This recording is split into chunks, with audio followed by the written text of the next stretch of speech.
Mancano i finanziamenti statali e allora sì al project financing anche per la costruzione della superstrada della Val Sugana, un'arteria su cui viaggiano ogni giorno almeno 20.000 mezzi, soprattutto tir, alle prese con la terribile strozzatura di San Nazario che da 40 anni crea code insostenibili.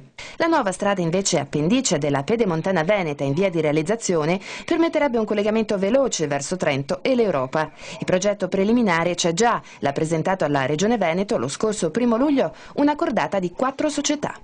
Mentre prima, fino a 6 mesi fa, noi eravamo in presenza di un problema di traffico sulla Valsugana, in presenza di richieste allo Stato di darci finanziamenti, oggi abbiamo anche un'ulteriore proposta che è quella della superstrada a pagamento, ovviamente solo quella, non sulla Valsugana, solo sulla nuova opera.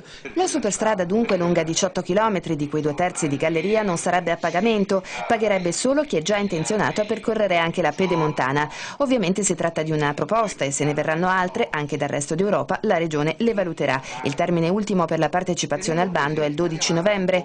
In ogni caso l'opera va fatta, almeno per liberare dal traffico pesanti i comuni interessati, tra cui Marostica, Bassano del Grappa e Campolongo sul Brenta.